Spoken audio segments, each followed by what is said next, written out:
Hi everyone, today's session is on the quick revision of the X-rays. That is the how will you read the normal X-ray, conventional X-ray. That is the X-ray which is actually discovered by the Röntgen, you know, from the childhood.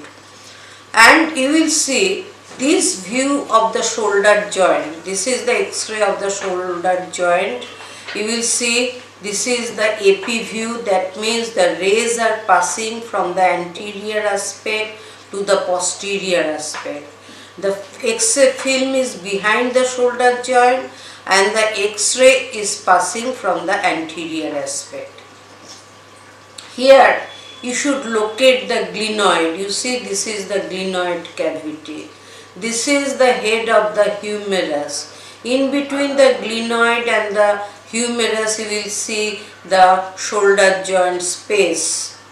Next, you will see this is the inferior border of the scapula. This is the lateral border of the scapula. This is the infraglenoid tubercle. This is the supraglenoid tubercle. This is the superior border of the scapula. And below this, you will see the end-on view of the spine of the scapula. End-on view means anteriorly projected view which lies behind the scapula. Next, you will notice this is the shadow of the clavicle and this is the acromioclavicular joint in this region. You will notice. Next, you will see this is the head of the humerus. This constricted portion is the anatomical neck of the humerus, and this is the shaft of the humerus. Now, within the shaft, you will see the medullary cavity, and this is the cortical part of the bone which is more denser. Why we will do the X-ray? Because you can visualize the deeper structure, whether there is fracture or not, or whether there is dislocation. Dislocation means out of from the normal articular area, that is known as the dislocation, and shoulder dislocation is very common in case of recurrent dislocation of the shoulder. And these are the shadows of the ribs.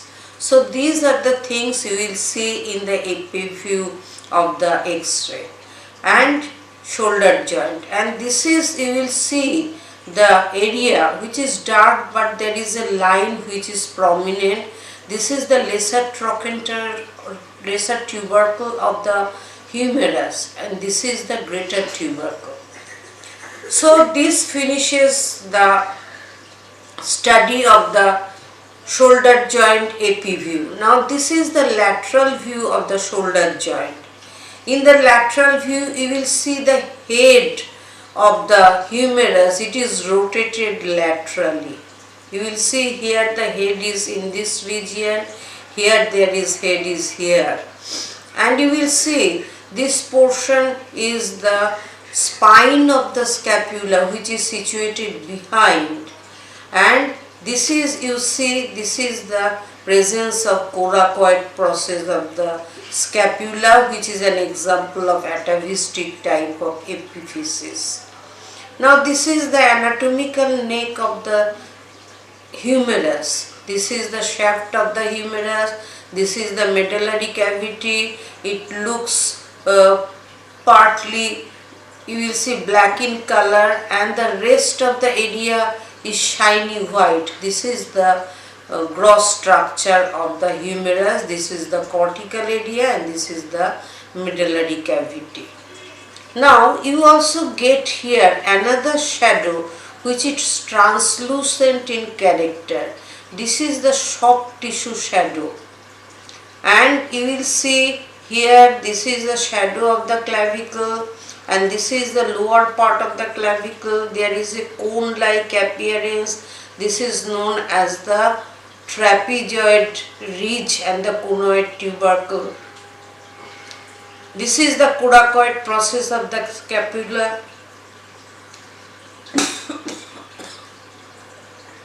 Next, these are the ribs. This is from the posterior aspect and this is the anterior aspect. Anterior aspect is less prominent. So this is the shoulder joint. Now this is the radiograph of the elbow joint. This is the AP view of the elbow joint, and in this AP view you will see this is the lower end of the humerus. This is the olecranon fossa where the olecranon of the ulna articulate. Here you will see the head of the radius, and this radius is descend down, and this is the tuberosity of the radius. So in this view this thing is prominent. This is the medial condyle, but it is not so prominent here. This is the lateral view.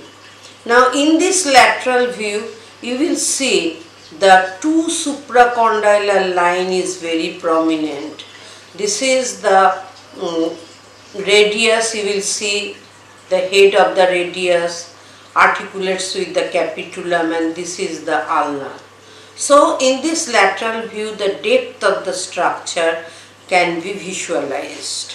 So this is about the elbow joint. So if there is any fracture, you can identify the fracture. This is not the fracture, but here the edge is less, that's why you can get that olecranon is totally not fused with the ulna. Next you will see that is the X-ray of the hand. You will see this is the X-ray of the wrist joint also. The wrist joint is known as the radiocarpal joint. This is the lower end of the radius, and ulna does not form the wrist joint. And from lateral to medial aspect, the carpal bones, this is the boat-shaped scaphoid. This is the lunate or moon-shaped.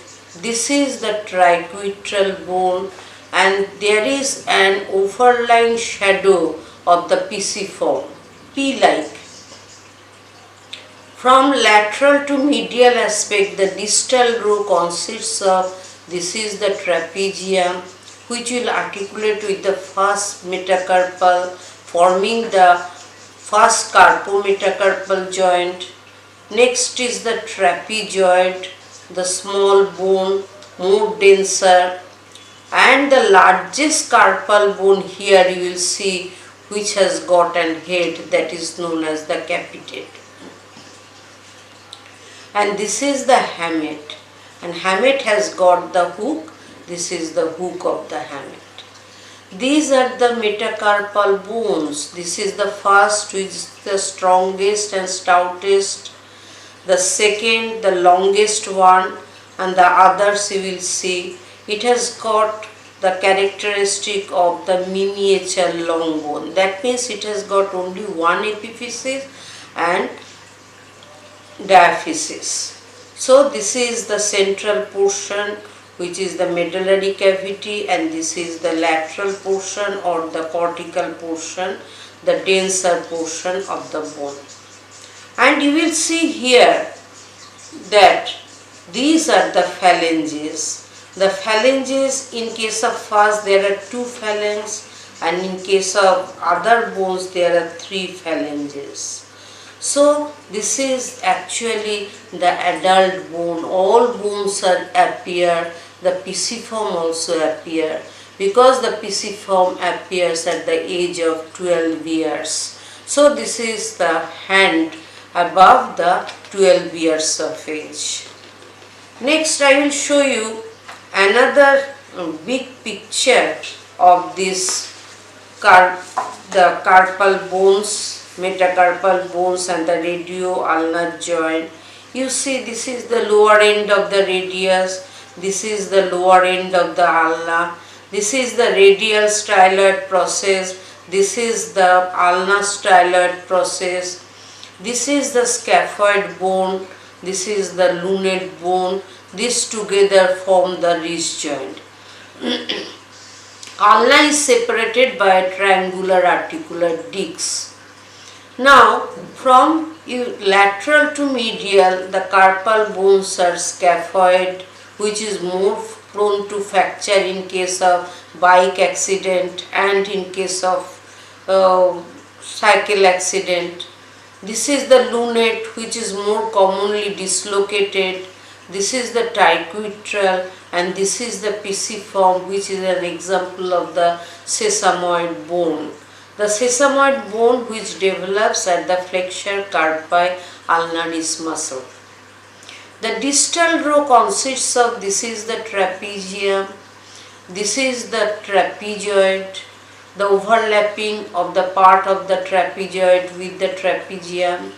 This big bone is the capitate, and this is the hamate, and this is the hook of the hamate. Again, this is the saddle shaped joint, the first carpometacarpal joint, which is very much important joint for function. Not only that, the gout is a feature which actually occur in this region. And you will see here, this is the another sesamoid bone, and this is the second metacarpal with the central medullary cavity and two sides the cortex.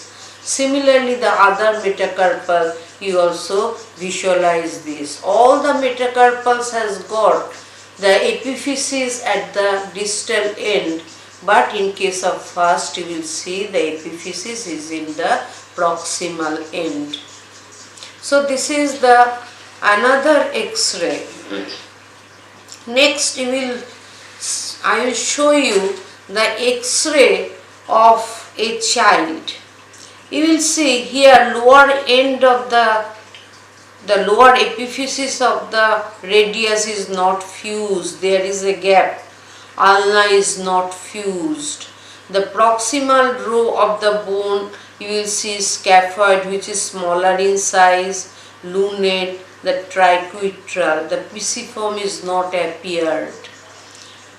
So this is the trapezium, this is the trapezoid, this is the capitate, and this is the hamate. Hook is not prominent. So this bone here, you will see the metacarpal bones. You will see the epiphysis is different. The epiphyses are separated here. I will tell you the head end, there are all the four finger you will see, but in the first finger you will see the base end, there is the epiphysis. So this is the bone of a person below 12 years of age. So this finishes the X-ray of the upper limb.